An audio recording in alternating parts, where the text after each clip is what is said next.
Hey y'all, I know it's been a while. I've been wanting to get back into this. Let's analyze how Baylor beat Gonzaga.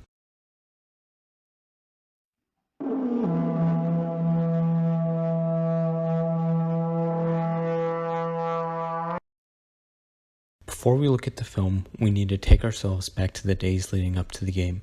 Gonzaga had beaten UCLA, a first four team, in overtime on one of the best shots in tournament history. Baylor dismantled Houston, a 2 seed, to secure their spot in the national championship game. The two teams were 1-2 nearly the entire season. Gonzaga didn't lose a game the entire season and went the whole regular season with only a single game being decided by less than 10 points. Baylor was always the challenger to Gonzaga, but a COVID pause in early February created a couple of doubters. Prior to the pause, Baylor was 17-0 and was running through the loaded Big 12 with ease.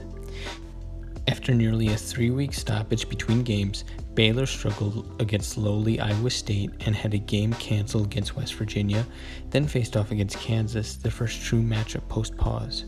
Baylor struggled the entire game, and it was the most evident from outside, with a team who was so impressive percentage-wise from outside shooting below 25% and losing their first game by 13 points. Baylor took another loss to Oklahoma State in the semifinals of the Big 12 tournament as Gonzaga entered the tournament undefeated and Baylor had just 2 losses. Fast forward to the evening of the 5th of April, a game which we were supposed to have in early December, but it was canceled 90 minutes prior to tip due to COVID. The two best teams in the country for the whole season, and the game wasn't even close. How did Baylor, who had the toughest conference schedule, embarrass Gonzaga, who had one of the toughest non-conference schedules? It began very early on. Baylor led wire to wire, exemplifying the importance of the first couple of possessions. Gonzaga starts off in man. 2 screens, gets Kispert on Butler, Kispert being a poor defender. Butler gives it to Mitchell, who tries to get it to Suggs, a good defender, off of him.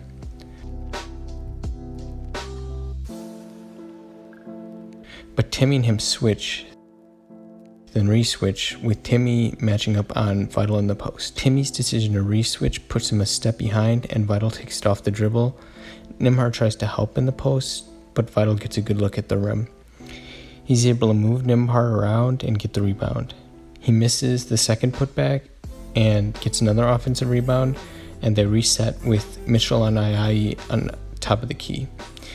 Mitchell has a quickness advantage over Ayayi, and he takes him off the dribble and gets an open jumper. 4 very makeable shots, 2 offensive rebounds, all in the first possession. Timmy's lack of foot speed really hurt him and gave Vital the open look, but the decision to re-switch off the original action was the correct one. It just wasn't executed correctly. Nembhard isn't a strong post defender, and Gonzaga lacked size on the offensive boards. Vital isn't tall, but he's built like a linebacker, and he'll be able to attack Gonzaga's wing-heavy lineup the entire game.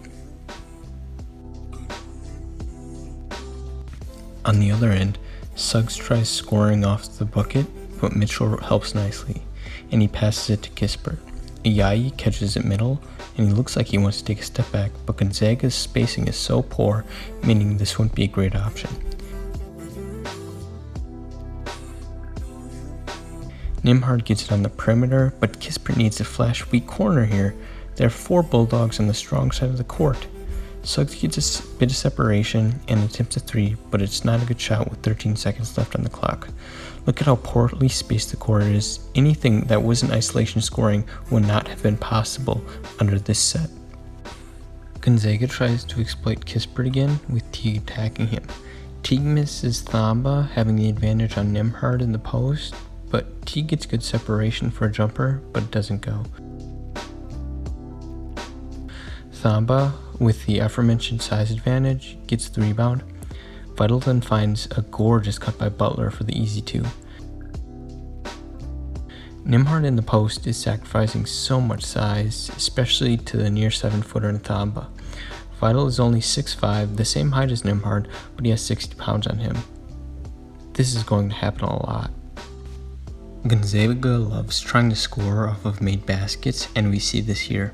Suggs has a charge called against him, drawn by Mitchell. Even if this might not have been a charge, there are better options. This pass to Ayayi needs to be made earlier, which puts a ton of pressure on Thamba and Vital, with Teague then having to recover to guard Kispert on the perimeter if Ayayi doesn't score off the initial pass. Mitchell has Kispert on the perimeter, and Timmy is unable to step up to switch it. Kispert is expecting the switch because Gonzaga runs a switch-heavy defense. This gives Mitchell a ton of space, and he cans the open three.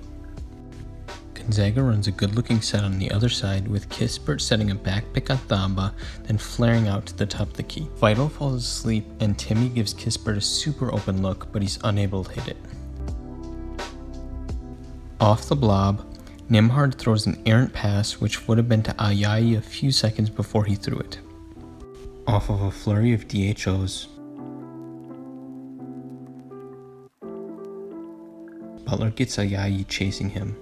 Timmy's unable to recover or help, and Nembhard doesn't contest due to the fear of Teague in the corner.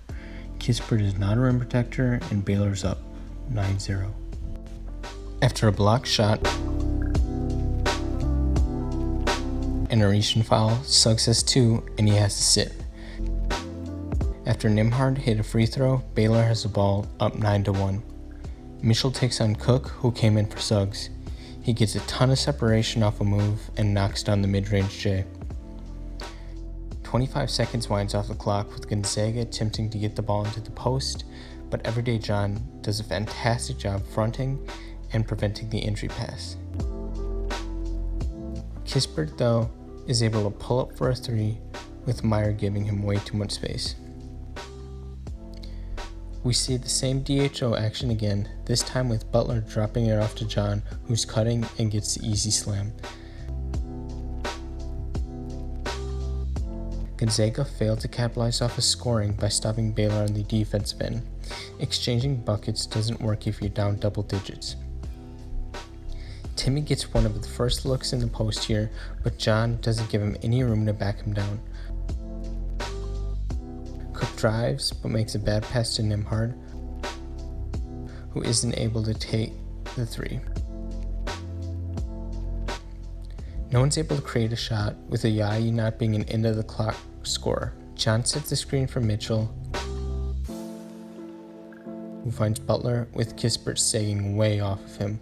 This is way too easy for Butler, given that much space. Baylor is up 12. A little two-man action on the other end between Cook and Timmy. This leads to John overhelping on Cook and Butler not recovering, and Meyer being a bit too late to help. Really simple action that should have been ran prior to the 14-minute mark. Legler cuts backdoor, and Ayayi gets caught ball watching and follows him, leading to free throws. Timmy, who has the ball at the top of the key for questionable reason, gets stripped by John, leading to a trailer 3 by Flagler. Nembhard has the quick advantage and is switched on to Meyer. He gets middle and hits the J. Meyer gets Timmy on the perimeter, and he's unable to re-switch. Kispert can't recover to the post, and John gets a very easy look at the rim. After 2 turnovers by Gonzaga and 3 by Baylor, Kispert gets a good look at the rim, misses the wide-open Suggs, and is blocked by Thamba. On the baseline out of bounds, Suggs finds a wide-open Watson, who blows the easy look at the rim. Early on the shot clock in transition, Butler has Kispert on the perimeter. He steps back, understanding Kispert's poor defense, and he hits a shot. Baylor is up by 16. Suggs, who's barely played, has the ball at the top of the key, but gets doubled. He loses the ball,